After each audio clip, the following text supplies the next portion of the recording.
Hello दोस्तों, आप लोगों का स्वागत है स्टडी मित्र में। दोस्तों, आज से हम लोग बिहार स्पेशल शुरू करने वाले हैं। इस सीरीज में हम लोग क्या क्या पढ़ेंगे? सबसे पहले पढ़ेंगे बिहार के बारे में सामान्य परिचय, सामान्य जानकारियां, फिर बिहार के मैप को अच्छे से समझेंगे, फिर Bihar related history, geography, polity, economy सब कुछ पढ़ेंगे। अब कहिएगा यह जरूरी क्यों है? तो बीपीएससी और बिहार रिलेटेड किसी भी परीक्षा के लिए बहुत ही महत्वपूर्ण बन जाता है। तो आप लोग इसे देखिए और जरूर जुड़िए, और साथ ही साथ जिनको बिहार रिलेटेड वीडियो की जरूरत है उन तक पहुंचाइए। तो आइए देखते हैं। सबसे पहले देखेंगे बिहार, उसकी सामान्य जानकारी। तो सामान्य जानकारी में क्या, कहाँ स्थित है, कैसा है, ये सारा चीज। तो बिहार जो है ना, भारत के उत्तरी भाग में स्थित है। किस भाग में स्थित है? उत्तरी भाग में। और दूसरी चीज, बिहार चारों ओर स्थल से घिरा हुआ है। स्थल से घिरा हुआ है मतलब क्या है? लैंड लॉक्ड है, यानी कहीं भी यह समुद्र से घिरा हुआ नहीं है। तो आइए मैप में देखते हैं। देखिए, यह है हमारा भारत का नक्शा। तो भारत में देखिए कहां है बिहार? ये वाला एरिया है बिहार। तो ये जो एरिया है बिहार, तो ये कौन सा जगह हो गया? ये उत्तर हो गया। क्यों? क्योंकि हम लोग मैप में जो ऊपर की तरफ उत्तर होता है, नीचे दक्षिण, आए में पूरा बॉर्डर इधर पश्चिम। तो बिहार उत्तरी दिशा में हो गया। उसके बाद ये जो बिहार है ना, देखिए बिहार यही है। तो बिहार के उत्तर भाग में, यानी बिहार के ऊपरी हिस्से में कौन सा राज्य है? तो कहिएगा कोई राज्य नहीं है। ये कौन सा देश है? यह है नेपाल। यानी बिहार के उत्तर में क्या है? नेपाल। और नीचे दक्षिण में आइए, तो दक्षिण में क्या है? दक्षिण में है झारखंड।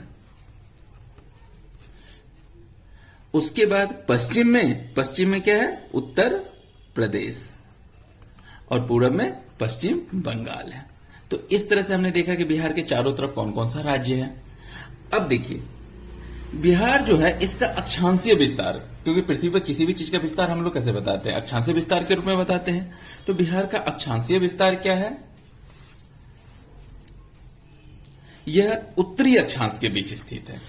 उत्तरी अक्षांश कहां से कहां? तो 24 डिग्री 20 मिनट 10 सेकेंड से 27 डिग्री 31 मिनट 15 सेकेंड उत्तरी अक्षांश के बीच बिहार स्थित है। और देशांतरीय विस्तार क्या है? 83 डिग्री 19 मिनट 15 सेकेंड से लेके 88 डिग्री 17 मिनट 40 सेकेंड पूर्वी देशांतर। मतलब क्या हुआ कि जैसे ये बिहार है, तो ये वाला जो है अक्षांश और इस दोनों अक्षांश के बीच हो गया, और इस देशांतर और इस देशांतर के बीच हो गया। तो समझ में आ गया कि बिहार कहां है? उत्तरी गोलार्ध में है। अब आगे बढ़ते हैं। अब देखिए बिहार की ज्यामितीय आकृति कैसी है, मतलब ज्यामितीय रूप से कैसा दिखता है? तो बिहार ज्यामितीय रूप से आयताकार दिखता है। कैसे है? अब देखिए, हमने मैप में देखा था कि ये देखिए यहां से लेके यहां और यहां से लेके यहां, ये हिस्सा हो गया। तो इस आकृति को हम लोग क्या बोलते हैं? इसको हम लोग क्या बोलते हैं? इसको हम लोग आयत बोलते हैं। तो बिहार क्या है? आयताकार है। और जब बिहार क्या हो गया? आयताकार हो गया, तो इसकी लंबाई और चौड़ाई कितनी है? तो देखिए लंबाई 483 किलोमीटर है पूरब से पश्चिम की ओर ये, और चौड़ाई कितना है? 315 किलोमीटर उत्तर से दक्षिण की ओर। तो ये था बिहार की स्थिति। आगे बढ़े। अब देखिए, बिहार तो लैंडलॉक एरिया है, लेकिन किसी भी जगह की ऊंचाई हम लोग कहां से? समुद्र तट से डिसाइड करते हैं। तो बिहार की समुद्र तट से ऊंचाई कितनी है? तो औसत ऊंचाई है 52.73 मीटर। और समुद्र तल से दूरी कितनी है? 200 किलोमीटर। अब आप कहिएगा कि 200 मीटर कैसे होगा? तो देखिए यहां से लैंड लॉक्ड है, और समुद्र क्या है? ये अरब, ये क्या है? बंगाल की खाड़ी। तो यहां से बंगाल की खाड़ी का जो डिस्टेंस है ना, ये कितना किलोमीटर है? यह है 200 किलोमीटर, यानी निम्नतम दूरी। तो समुद्र से बिहार की दूरी कितनी है? 200 किलोमीटर। अब देखिए, ये जो मीटर में है ना, ये कहीं कहीं आपको फीट में पूछेगा। तो फीट में ये कितना हो जाएगा? 173 फीट, 173 फीट। अब बिहार का क्षेत्रफल कितना है? क्षेत्रफल पे ध्यान दीजिएगा, बहुत इंपॉर्टेंट बनता है, और आजकल इसमें कंफ्यूजन भी बहुत है। तो बिहार का क्षेत्रफल कितना है? 94,163 वर्ग किलोमीटर। जब इतना इसका क्षेत्रफल है, तो भारत में इसका स्थान क्या है? तो भारत के राज्यों में इसका स्थान 12वां है और यह कितना क्षेत्र कवर करता है? भारत के कुल क्षेत्रफल का 2.6%। अब देखिए कंफ्यूजन वाली बात क्या होती है। तो कहीं कहीं पे 12वां की जगह पे 13वां भी आपको मिलेगा किताबों में। अब ऐसा कंफ्यूजन क्यों हुआ? तो देखिए जम्मू कश्मीर और लद्दाख पहले एक था। जब ये एक था तो उस समय भारत में बिहार की स्थिति 13वीं थी, लेकिन जब से जम्मू कश्मीर और लद्दाख अलग हुआ है उसके बंटवारे के बाद बिहार क्षेत्रफल की दृष्टि से 12वां स्थान पे आ गया है, क्योंकि जब यह बंटवारा हुआ तो क्षेत्रफल कम हो गया। तो समझ में आ गया होगा आप लोगों को कि पहले था 13वां और अब क्या है? 12वां स्थान। अब जनसंख्या देखिए, तो जनसंख्या बिहार की कितनी है? तो बिहार की जनसंख्या है 10,40,99,455 और यह जनसंख्या की बात जब भी करेंगे यह 2011 की जनगणना के अनुसार। तो भारत में जनसंख्या की दृष्टि से बिहार का कौन सा स्थान है? तीसरा स्थान पे है। और जनसंख्या का कितना प्रतिशत हिस्सा भारत में है? तो 8.6%। तो क्या समझ में आया कि क्षेत्रफल है 2.6%, जबकि यह भारत के 8.6% जनसंख्या को अपने यहां रखी हुई है, यानी बिहार में है। तो इसका मतलब क्या हो कि भारत के अन्य क्षेत्रों की तुलना में बिहार का जनसंख्या घनत्व बहुत ज्यादा होगा। जी हां, बिल्कुल, बिहार का जनसंख्या घनत्व जो है काफी ज्यादा और वह 1106 व्यक्ति प्रति वर्ग किलोमीटर। अब कहेगा जनसंख्या घनत्व क्या हुआ? जनसंख्या घनत्व का मतलब है कि 1 किलोमीटर लंबा और 1 किलोमीटर चौड़ा क्षेत्र, मतलब 1 वर्ग किलोमीटर के क्षेत्र में जितने व्यक्ति रहते हैं ना, उसको हम लोग बोलते हैं जनसंख्या घनत्व। यानी बिहार के प्रति वर्ग किलोमीटर में 1106 व्यक्ति निवास करते हैं। तो समझ में आ गया होगा आप लोगों को। आगे बढ़े। अब देखिए बिहार की सीमा। तो बिहार की जो सीमा है ना, वह अंतरराष्ट्रीय भी है, अंतरराज्यीय भी है। अंतरराष्ट्रीय मतलब यह दूसरे देश के साथ भी टच करती है। तो किस देश के साथ? नेपाल के साथ। यानी बिहार की सीमा नेपाल के साथ टच करती है। हमने देखा था कि उत्तर की तरफ नेपाल है और 3 राज्यों को टच करती है। कौन कौन से राज्य हैं? उत्तर प्रदेश, झारखंड और पश्चिम बंगाल। तो अब देखिए प्रश्न पूछा जाता है कि बिहार का कौन सा जिला नेपाल से टच करता है? तो आइए देखते हैं। तो देखिए बिहार के उत्तर में क्या है? कौन सा देश? नेपाल है, यानी अंतर्राष्ट्रीय सीमा है। और कौन कौन सा जिला अंतर्राष्ट्रीय सीमा को टच करती है नेपाल को? तो टोटल 7 जिला है जो कि नेपाल से टच होता है। और ये 7 जिला कौन कौन से हैं हम लोग मैप में देखेंगे। आइए देखिए, ये है बिहार। तो बिहार, इसके उत्तर में क्या है? नेपाल। तो कौन कौन सा जिला हो गया?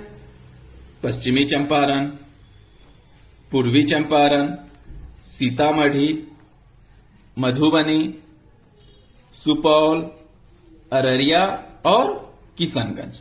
यह जिला जो है, ये 7 जिला किससे? नेपाल से टच करते हैं। यहां पे हमने लिस्ट भी दे रखा है, आप देख सकते हैं। उसके बाद राज्यों में यह किससे टच करती है? उत्तर प्रदेश, झारखंड और पश्चिम बंगाल। पहले उत्तर प्रदेश देखेंगे। तो उत्तर प्रदेश से टोटल 8 जिला टच करते हैं। तो 8 जिला ये कौन कौन से है? फिर से मैप में देखें। देखिए बिहार है और बिहार के पश्चिम में क्या है?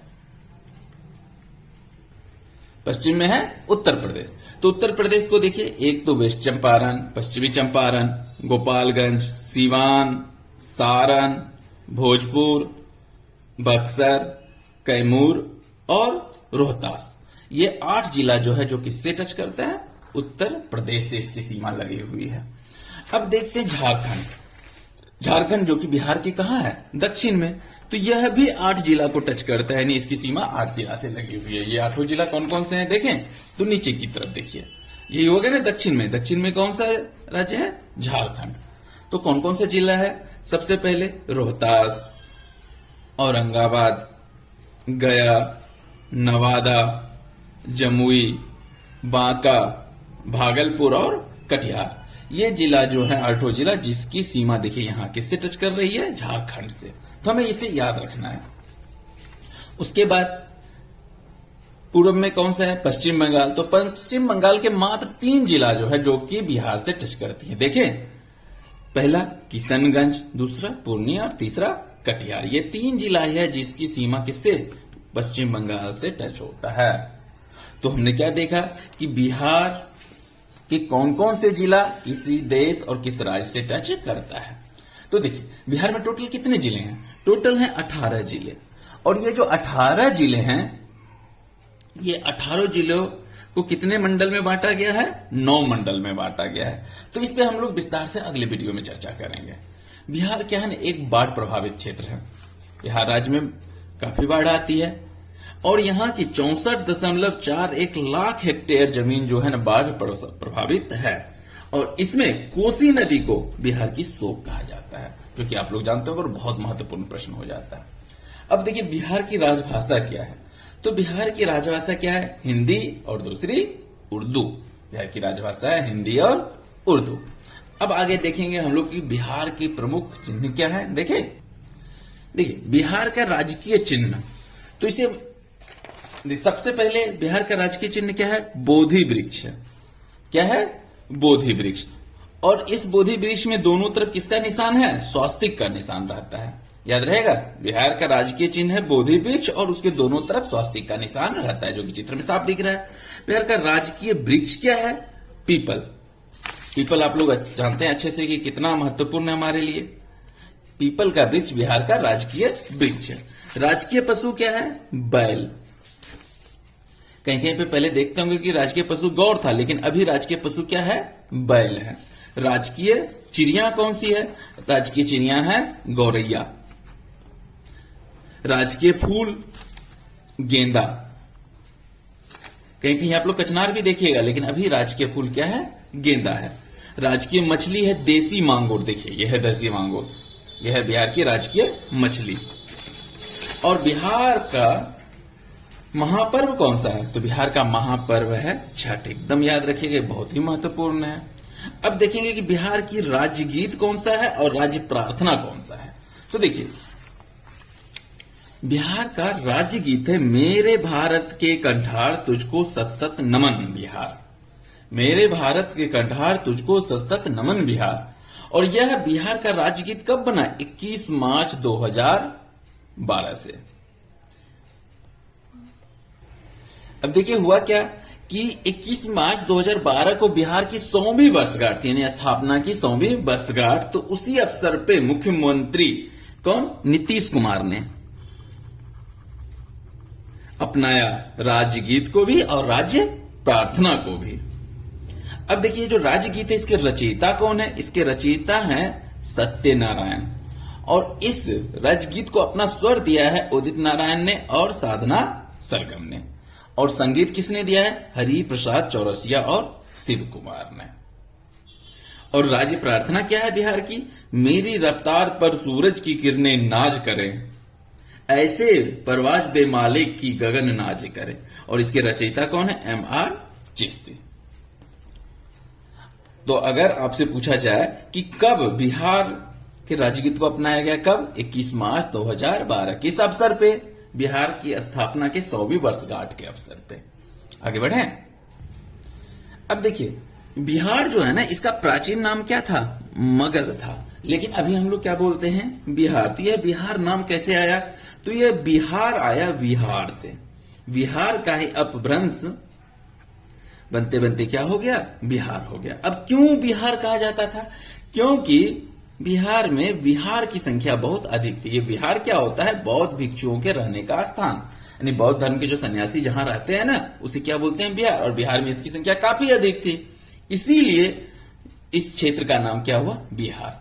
अब बोला जाता है कि बिहार का सर्वप्रथम उल्लेख कहां किया गया?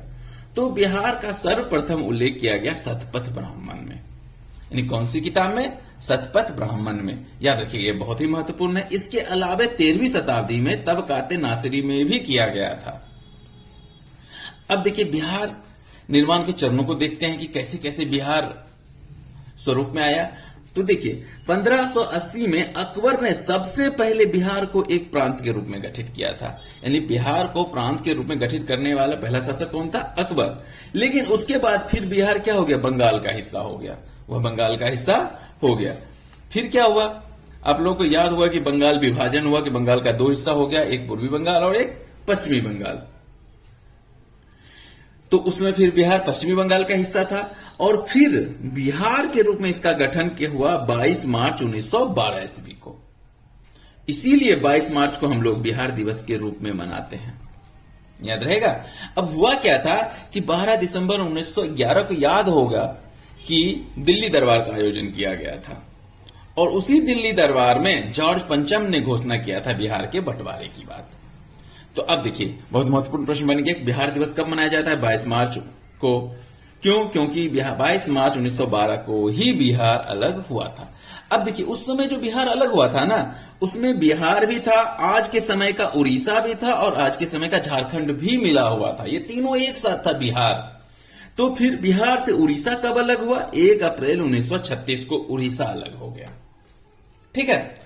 और उसके बाद फिर 15 नवंबर 2000 ईस्वी को बिहार से झारखंड अलग हो गया, 46% भूभाग और खनिज संसाधन से भरपूर क्षेत्र के साथ। तो अब देखिए यहां पर क्या क्या महत्वपूर्ण बातें हमें ये याद रहेंगी कि एक तो बिहार का गठन कब हुआ, बिहार से उड़ीसा कब अलग हुआ और झारखंड कब अलग हुआ। अब आगे बढ़े।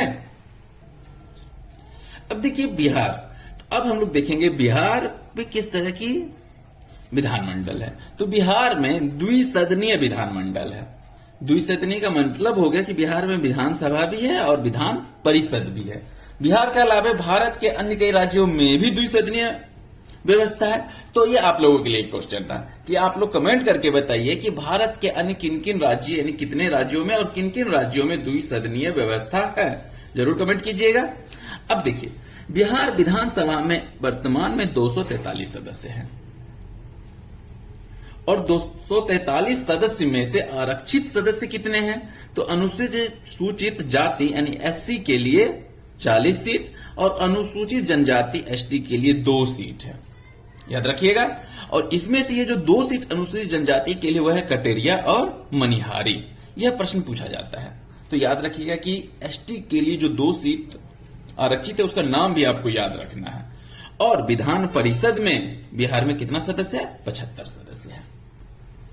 आगे बढ़े। अब देखिए लोकसभा, तो लोकसभा सीट बिहार में कितना है? 40 है, 40 लोकसभा सीट है। एमपी की सीटें 40 है और इनमें से आरक्षित सीट कितना है? 6 है। किसके लिए? एससी के लिए। एसटी के लिए कोई सीट आरक्षित नहीं है बिहार में। और एससी के लिए जो 6 सीटें आरक्षित है वो कौन कौन सा जिला है, मतलब कॉन्स्टिट्यूएंसी? वह है गोपालगंज, हाजीपुर, जमुई, समस्तीपुर, सासाराम और गया। यह जो है एससी यानी शेड्यूल कास्ट के लिए आरक्षित है। अब देखिए बिहार के मुख्यमंत्री अभी वर्तमान में कौन है? नीतीश कुमार। तो ये तो आप लोगों को पता ही होगा। और अब देखिए कुछ प्रश्न इससे भी मुख्यमंत्री से पूछा जाता है कि बिहार का प्रथम मुख्यमंत्री कौन थे? तो कौन थे? श्री कृष्ण सिंह। बिहार की प्रथम महिला मुख्यमंत्री कौन? राबड़ी देवी, श्रीमती राबड़ी देवी। प्रथम हरिजन मुख्यमंत्री श्री भोला पासवान शास्त्री जी। और प्रथम मुस्लिम मुख्यमंत्री कौन? अब्दुल गफूर जी हुए। वर्तमान में बिहार के राज्यपाल कौन है? फागू चौहान। और विधानसभा के अध्यक्ष हैं विजय कुमार सिन्हा जी। और बिहार में उच्च न्यायालय है, कहां पे है? पटना में है। और उसके मुख्य न्यायाधीश अभी कौन है? संजय करोल। तो दोस्तों यह था सामान्य जानकारी बिहार के बारे में। आज हमने थोड़ा सा व्यू देखा बिहार का। अब अगले वीडियो में हम लोग चर्चा करेंगे बिहार के मैप को अच्छे से समझेंगे, फिर उसके बाद धीरे धीरे उसमें आगे बढ़ेंगे। ये कम से कम 10 या 15 वीडियो का सीरीज तो जरूर होगा, तो हमारे साथ जुड़ जाइए और जिनको इसकी जरूरत है उन तक इसे फॉरवर्ड जरूर कीजिएगा। हमारे साथ बने रहने के लिए आपका बहुत बहुत धन्यवाद। जय हिंद।